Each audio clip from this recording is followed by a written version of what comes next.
سلام به همگی، من الهامم. توی این مجموعه ویدیو قراره با هم صفر تا صد کار با نرم افزار اینشات رو یاد بگیریم.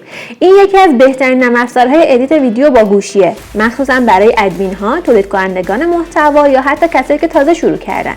این فقط قسمت اوله. اگه علاقه‌مندی کانال ما رو حتما دنبال کن.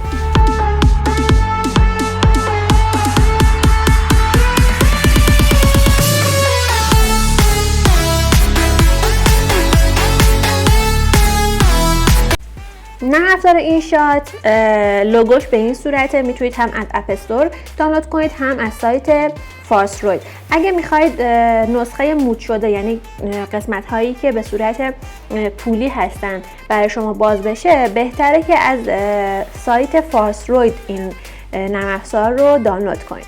بریم داخل نرم افزار تا ببینیم که قسمت های مختلف نرم افزار به چه صورته. وقتی نرم افزار رو باز میکنید، 3 تا قسمت داریم اینجا. اولیش برای ادیت ویدیو هستش که نوشته شده، دومی برای ادیت عکس هستش و آخری هم برای ترکیب چند تا عکس ازش استفاده میشه که حالا گزینه‌های مختلف داره. وقتی که روی ویدیو میزنید، این قسمت میگه یه ویدیو جدید وارد برنامه کن، یا از ویدیوهایی که قبلا ادیت کردی میتونی دوباره استفاده کنی. دومی هم که میزنی به همین صورته، میتونی عکس وارد کنی از داخل گالریت، یا از عکس هایی که قبلا ادیت کردی میتونی استفاده کنی و دوباره اونها رو ادیت کنی. بخش سومی رو که میزنی، این قسمت برای اینکه حالا چند تا عکس رو با هم ترکیب کنی استفاده میشه. گزینه اول که انتخاب کنی به صورت حالا خطوط مشخص نیست، حالت محو داره که میتونید حالا خودتون امتحان کنید. گزینه اول رو که بزنید وارد گالری میشه، چند تا عکس رو انتخاب میکنید و به صورت حالا بخش هایی رو، حالا قسمت هایی که جدا میکنه عکس ها رو به صورت محو براتون نشون داده میشه. و گزینه دوم هم که به صورت حالا فریم ها مشخصه و خطوط مشخصه و عکس ها رو پشت سر هم بهتون براتون درست میکنه. ببین گزینه اول میخوایم یک ویدیو حالا ادیت کنیم و حالا چند تا گزینه رو بهتون یاد بدم. میام روی گزینه نیو میزنم و ویدیو مورد نظرم رو انتخاب میکنم. وقتی که انتخاب کردین، روی این تیک میزنیم و وارد برنامه میشیم. این صفحه اول برنامه هستش که اگه زبان اینشاتتون فارسیه، لطفا انگلیسی کنید که تا بتونید با آموزش ها پیش برید.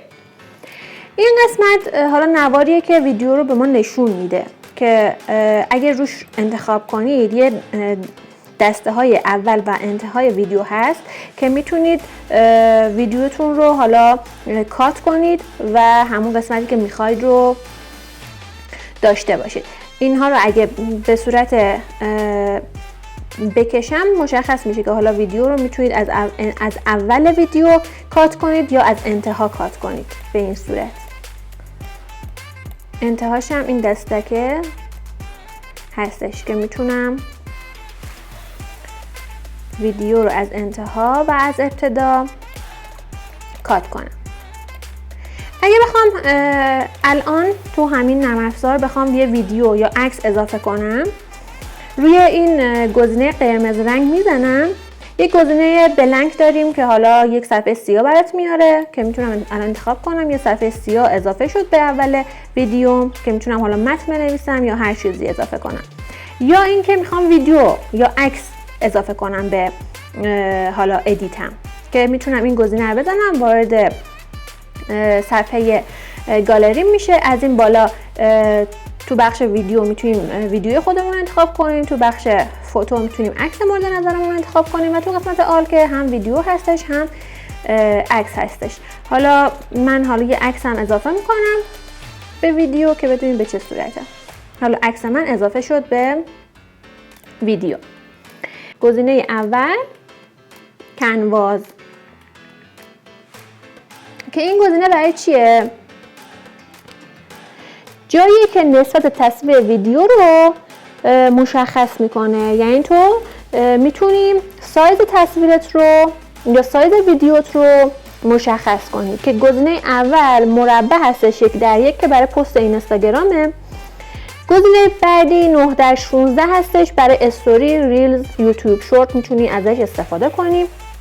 گزینه بعد 16/9 هستش که برای یوتیوب افقی هستش که سایز برای ویدیوهایی که تو یوتیوب میخوای آپلود کنی هست.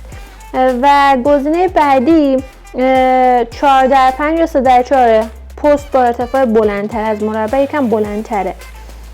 و گزینه بعدی هستش که حالا 2/3 حالت سینماییه. و یه گزینه دیگه هم داریم که این گزینه هستش که به صورت دستی میتونید حالا ویدیو رو خودتون سایزش رو مشخص کنید. پس این قسمت شد برای سایز بندی. بهتره که این قسمت رو همیشه اول از همه کنواز رو تنظیم کن، حتما این سایز رو تنظیم کن، چون تغییرش بدن جای متن و استیکر رو به هم میریزه. پس قبل از اینکه کار خاصی روی ویدیو انجام بدی، اولین کاری که میکنی میای سایز ویدیوت رو انتخاب میکنی. اوکی رو میزنم. حالا سایز ویدیو من 9/16 انتخاب کردم. خب میریم گزینه بعدی. این گزینه هستش که برای انتخاب موزیکه. من انتخابش میکنم، میام این قسمت یه سری گزینه ها داره. ببخشید، میام این قسمت یه سری گزینه ها داره. گزینه اول موزیکه که شما میتونید از داخل گالریتون یک موزیک انتخاب کنید. بخش های مختلف داره این قسمت. این قسمت میگه که میتونی هم از با این گزینه از توی گالریت انتخاب کنی، هم میتونی از حالا موزیک هایی که خود اینشات به تو در اختیارت گذاشته میتونی استفاده کنی، که حالا اینا موزیک هایی هستش که خود اینشات هستش. گزینه دوم مای موزیک هستش، میگه که میتونی از موزیک های داخل یا از آهنگ یک ویدیو میتونی استفاده کنی، که مثلا من آهنگ این ویدیو رو خوشم اومده انتخاب میکنم، خودش اون آهنگ اون ویدیو رو میگیره و میذاره روی ویدیوی من. و اینکه این قسمت انتخاب میکنی و از موزیک های توی گالریت میتونی استفاده کنی.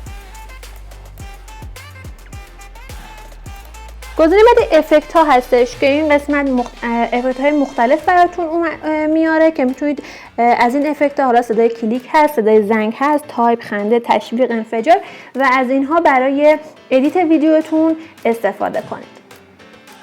خب حالا من یک دونه موزیک انتخاب میکنم از موزیک های خود اینشات که حالا بریم تنظیماتش رو انجام بدیم. دانلود میکنم این موزیک رو و انتخابش میکنم. خب این قسمت موزیک من اومد. حالا میخوام تنظیمات این موزیک رو بهتون بگم که به چه صورته. روی موزیکم دوبار کلیک میکنم و میام توی این صفحه. قسمت های از موزیک رو که نمیخوام میتونم با این قسمت ها حذفش کنم و این قسمتی که پررنگه برای من میمونه و اون قسمتی که کم رنگه حذف میشه. حالا انتخاب میکنم که چه قسمت از موزیک رو من میخوام. حالا این قسمت رو من انتخاب کردم. این قسمت صدای موزیک هستش که میتونید زیاد کنید، کم کنید و هر چقدر که مد نظرتون هستش. حالت معمولش 100 هستش که حالا میتونید زیادتر از 100 کنید یا کمتر. این قسمت حالا اول ویدیو میخواد محو بشه، میتونید انتخاب کنید که از صدای کم به صدای زیاد بره یا انتهای ویدیو رو به کم شدن، فید شدن، رو به کم شدن یا فید شدن بره. و این هم کل تنظیمات موزیک. حالا اینو انتخاب کردم، میتونم انتخابش میکنم. یه سری گزینه ها اینجا هستش که میتونم ادیت کنم که میره همون صفحه ادیت. با این گزینه میتونم حالا بخش هایی از همون موزیکم رو حذف کنم. اگه این رو بزنم ببینید به 2 قسمت تقسیم میشه. میتونم حالا این قسمت رو حذف کنم یا این قسمت رو حذف کنم. به 2 بخش تقسیمش کرد موزیکم رو. یا انتخاب میکنم میتونم حذفش کنم و میتونم سرعت ویدیوم رو ببرم، سرعت صدا رو ببرم بالا، صدای موزیکم رو، که به این صورت حالا میتونیم ببریم بالا یا میتونیم کم کنیم. و گزینه بعدی ولوم هستش که گفتم تو این قسمت میتونی ولوم رو ببری بالا. و بقیه گزینه های هم میتونی وایز، حالا یه سری افکت ها بدی، صدا رو تغییر بدی با صدای بچگونه، حالا اون موزیک خونده بشه با صدای مرد یا با صدای زن یا با صدای، حالا انواع اقسام افکت ها اینجا هستش. میتونی انتخاب کنی که با چه صدایی موزیکت پخش بشه. و این رو هم اگه بزنی، اون نویزی که حالا داخل این بیشتر برای اینی که حالا صدایی که خودت ضبط کردی نویزش گرفته بشه، یا که صدای محیط رو نویزش رو تا حدودی میگیره. اینم از این. و میریم گزینه بعدی که حالا افکت ها هستش که بهتون گفتم اون گزینه رو که افکت های مختلف هست میتونی انتخاب کنی. یک گزینه دیگه هم اینجا داریم که این گزینه بزنی شروع میکنه به ضبط کردن صدا روی ویدیو. و یک گزینه دیگه جدید هستش که به صورت با هوش مصنوعی کار میکنه که میتونی متن بدی بهش، این قسمت متنت رو بنویسی و اینجا حالا زبان خودت رو انتخاب کنی که فعلا فارسی نداره و انتخاب کنی که با چه گوینده‌ای میخواد اون متن گفته بشه، که اینجا باید انتخاب کنی و این صفحه نیاز داره که ایمیلت رو وارد کنی تا برات اجرا کنه.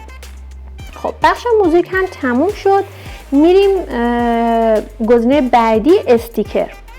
این گزینه میتونیم، حالا قسمت‌های مختلف داره که بهتون توضیح میدم هر کدوم رو. گزینه اول میتونیم استیکرهای مختلف وارد حالا برنامه کنیم که اینها میتونیم هم از استیکرهای خود اینشات استفاده کنیم، هم میتونیم بیایم روی این گزینه و از گیفت ها یا استیکرهای حالا میتونیم سرچ کنیم و از اینها استفاده کنیم که اینجا باز تنوعش بیشتره. میتونید بهتره که انگلیسی چیزی که میخواین رو انگلیسی سرچ کنید که براتون بیاره. حالا من یکی از اینا رو انتخاب میکنم.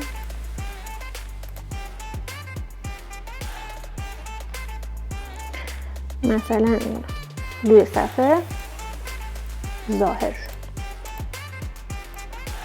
که باز هر کدوم از اینا که میاد باز خودش یه سری تنظیمات داره که میتونید حذفش کنید، میتونید ادیتش کنید. حالا میتونید دوباره مثلا ازش کپی بگیرید، یک کپی ازش میاد، مثلا این قسمت کپی رو بزنید یک کپی دیگه ازش میاره.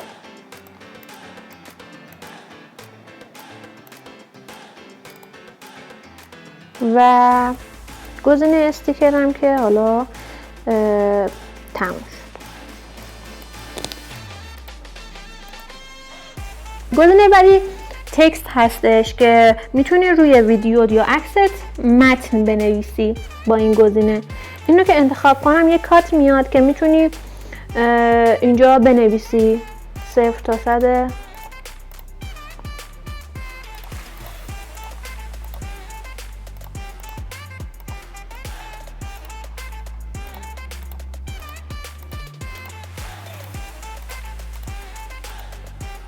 این متن من نوشته شد. حالا یه سری تنظیمات داره این قسمت.